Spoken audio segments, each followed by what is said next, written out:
Lava I le nei vaenga o telefou a le si fonga o le lo mua.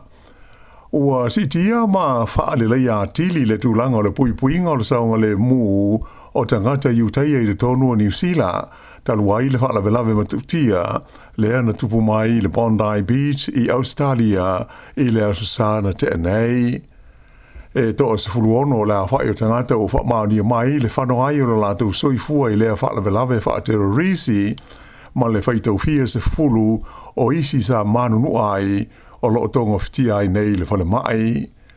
E to lua tangata nao la ua whaonga ina ni whana e osa fo iai ia se vaenga to tele o tangata na awai se sauninga whaapitoa a le tapua inga iutaia e whaingoa ina o le hanuka le sa wha iai e la talata I le sami I Bondi I le afiafi o le sa. Ua whaamaunia mai fo I leo leo le malo Australia o tangata e toa lua sa whaaponga I lea whaalawelave, o se tamaa e ngoa I a Said, e limas furu tu sanga, malona atari e ngoa I a Navid Akram, luas furfa tu sanga le matua, o la ua uma o ni tangata a rapi. Na maliwai I a lea tamaa I tawa inga whana ma leo leo, ai o le atari na manu o tinga ina, mai o loo tau fia I nei le whale mai, I lalo o le wa inga leo leo. O nei tangata e wha pe ua lewa o na malangane I Australia ma wha mautu ai South Sifo o le ai o Sydney. E lengata lai New Zealand nei, ai telefoi I a isi ai te tele lololangi e au fi ai I a Lonetona o Perilini ai wha pe ai ma New York o wha pe nā o na wha malo si ai me tau le pui pui ngā le songa le mū o tangata I sauninga whapea o loo whai ai a le tāpua inga iutaia. Whailo mai le li pāremia ia Christopher Larkson I se talaroanga ma le wales whaase laua New Zealand. Ua whailo I atu leo leo I taitai o tangata iutaia o New Zealand mo le whaamautu ina o fuafuanga mo le pui puinga o le saunga le mū. Tā ua hoi le pāremia ua uma o na whesota I atu o ia I le pāremia o Australia, Anthony Albanese, ma ua whao o atu iai wha mai senga mai le malo New Zealand. Mo a inga o tangata uma ua mau lo la tu soifua o na ole nei wha lawelawe matu ia I le Bondi Beach. Sa wha ilo mai foi e le komesina langolango o leo leo o Tasha Penny. O le asitia ma to tele leo leo e tiute I vaenga ia iai manu le tāpua inga iutaia I tu SS New Zealand. Ona o se vai aso tāu o le nei I lea fo I tāpua inga ma la tu sauninga o lo whaatino I nai mai mautinoa e to tele tangata e fia whaatasi atu iai. O le aso lulu antai ao le o le a lawi nai le whaai unga le whaamsinonga whaai tū ma lo I Wellingtone mo le lisa avea ma komesina langolango o leo leo o Siobhan Max Scheming.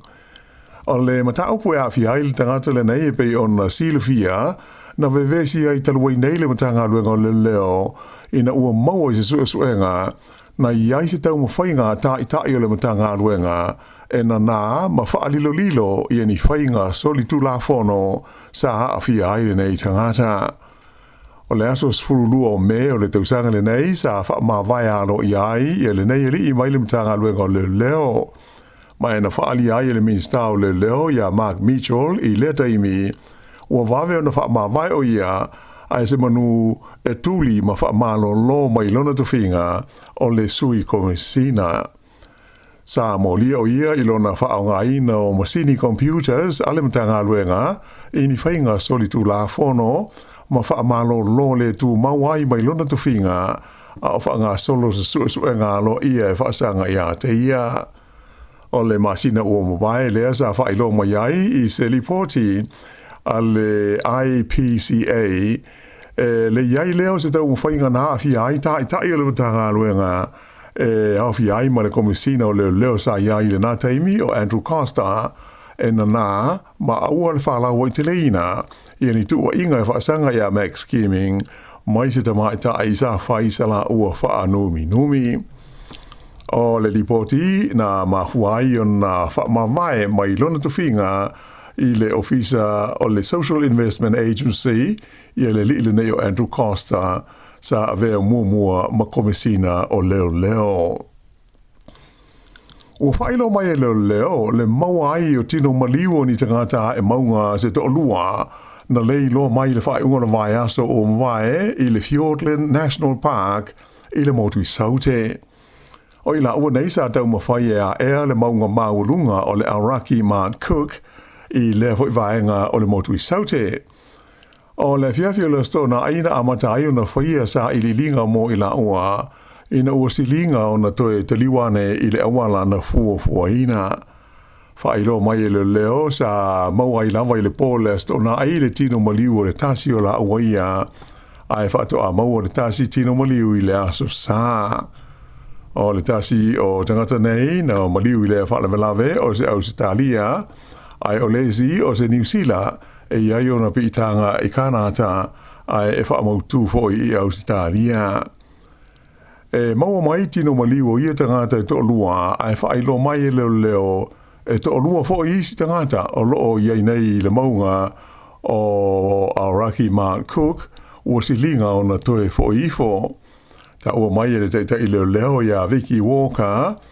o loo timunga mama losi matangi mai ua whaingata ai ngā luenga la vea i mo ia tangata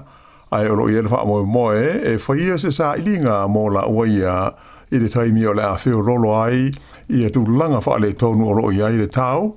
le a ngā rue whaatasi ai lea suenga i le ofisi o le leo mo le matanga ruenga le siu manga whaapea le vaenga mo sa ilinga ma ngā ruenga la vea ai le search and rescue. E to tele to ngata ua whautuaina e le leio na wawe whaafau o la tau tusi folau a o le io ina vevesi i e talosanga mo le whaafauina o le tele o tusi folau i e ua uma po o le a uma leo ngā.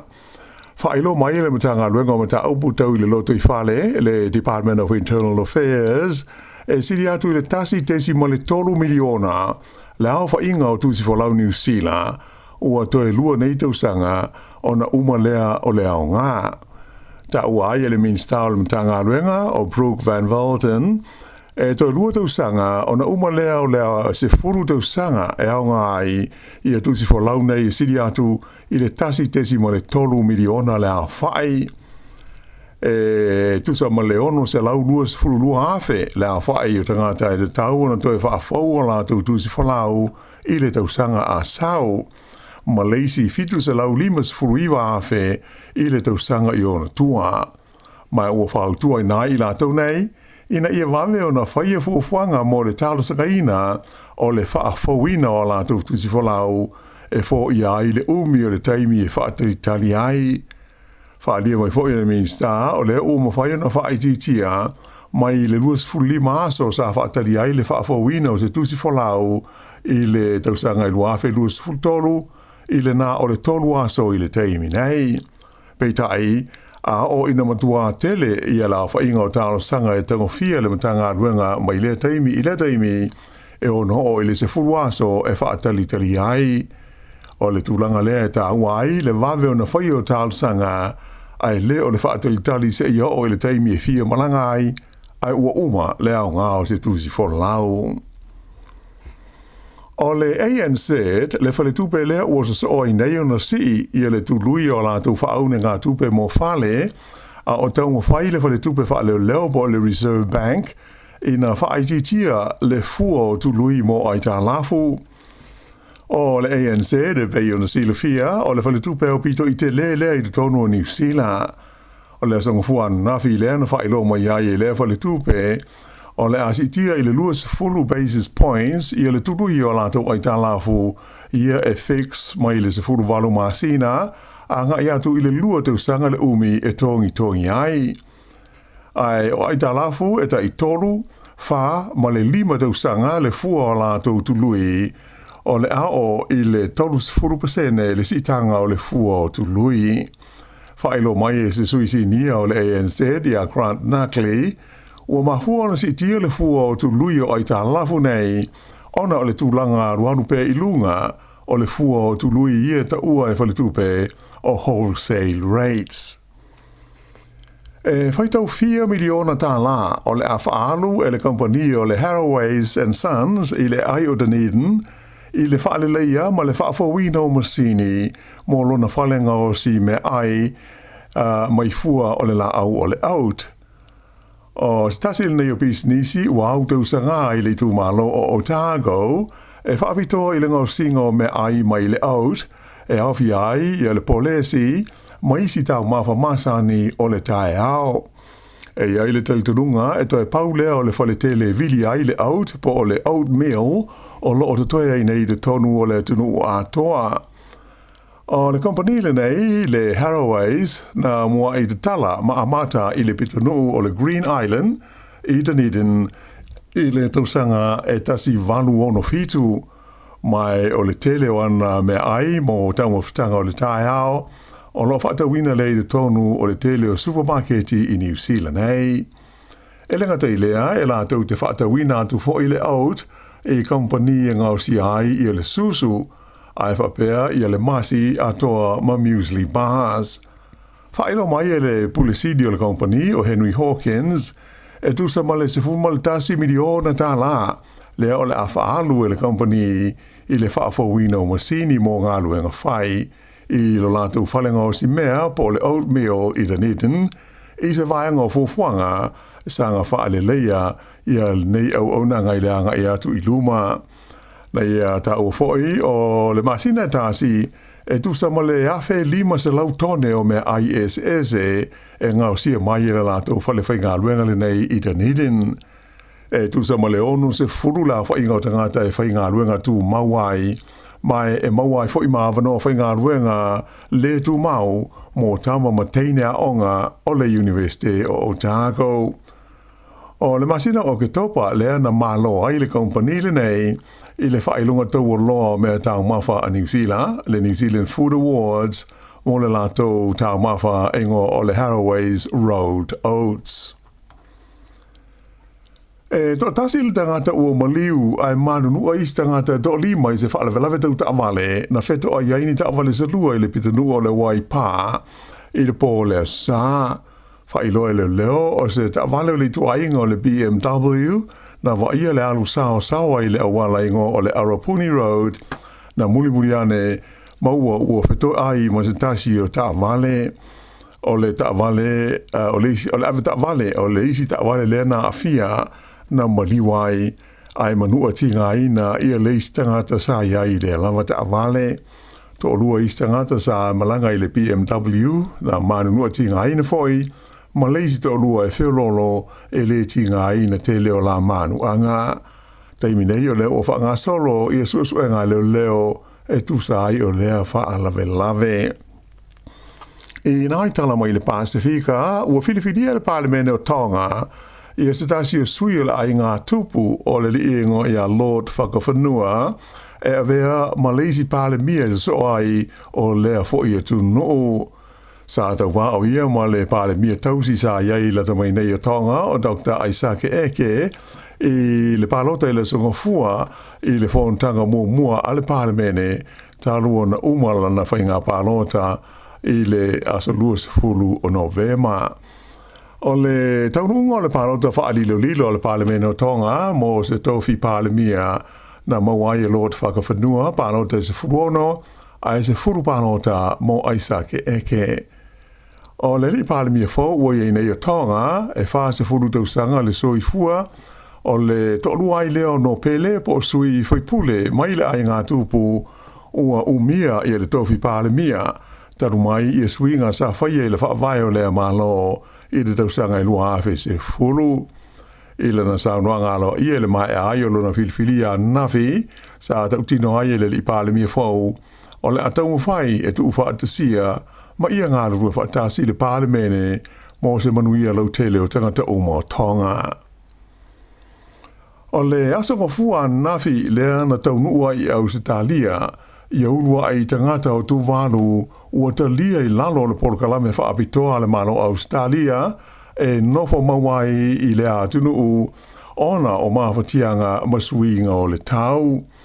O i latou nei o urua i tangata i o tuwalu wa awe i ai le whaopunga o tangata suru whai ona o suinga o le tau o le laurangi. O le nei polokalame le mano Australia o le atalia i la whainga e lua se lau walu se fulu o tangata o mai tu walu e malanga tu manofo mawai i le tausanga e tasi. O le anganga ma le wha moe au tu, ina ia mawhai o na wha sahuina tu maanga nuu e mai se le soifuanga o tangata o tu walu ia o amata o na ngoto i fo ilalo o lato whanua ma o lato lauelele o na osuinga o ngaonga o le tau. O le ono se 4% o tangata o le tunu o tu walu, e tu sa ma le se futasi afe la fo inga, e no nofo ma wha amautu i le motu o tu o funa futi, ai o le motu o walo i mai le wha apoptonga le nasa, e o atu i le tausanga e lua o 5 o ua lilo fia e le swasami, ona o le sao o le sisia e peo le swatai mai swinga o le tau i le nei vai taimi. I ta alonga, o le tamatai New Zealand o ia Alice Robinson mai le ai o Queenstown, ua manu malo i le ipo le laulangi i le tuunga e ta ua o le Super G i whaase enga i le aisa. O le nei tamatai luas fulfadu sanga le matua, o se taimi mua lea ua ia malo ai le tuunga tele le nei o whaase enga i le aisa o le Super G, ua whaia ina ai le tamatai Amerika e i longa i lea fo i ta alonga i ngo i a Lindsay Vonn. Sa tu langa lua ia Robinson i le tamaita i Romain Miraldi o Valani ai tu langa tolu Sofia Gokia o Italia. O Alice Robinson o whaono na malo o ia i le ipu o le laulangi i le isi tu unga ingo o le Giant Slalom i whaase enga lava i lunga o le aisa. I kirikiti whaalewa o malo ua toe wala uina e le au kirikiti a li New Zealand le Black Caps ia le li whaatea da veli o a Jazz Patel mo le au e tos fulma le wha le o le asau ni mo le ta'alonga whaita wina lona tolu i le vama le au o le West Indies i le vai aso nei o le o fia i fo i le au ta'alo le tos fulfa o Filifilia ia le li o Tom Blundell o Patel ua suitu langa atu i a Blair Tigner o le latau au mai le tu malo le Central Districts le ana whaamanu o lia lona tau au i lona lua o ta'alonga whaita wina ma le West Indies. O le lia Tom Blundell o se tasi o mulumu o le Black Caps, ai e le i ta'alo o ia le ta'alonga lona lua, o na sa whaamanu o lia mai le ta'alonga whaita wina mua. O le ta'alonga whaita wina la lona tolua New Zealand ma le West Indies, ua whaatulanga e amata i le stofi nei i le malai o le Bay Oval i Tauranga. O le whaiunga na o telefou.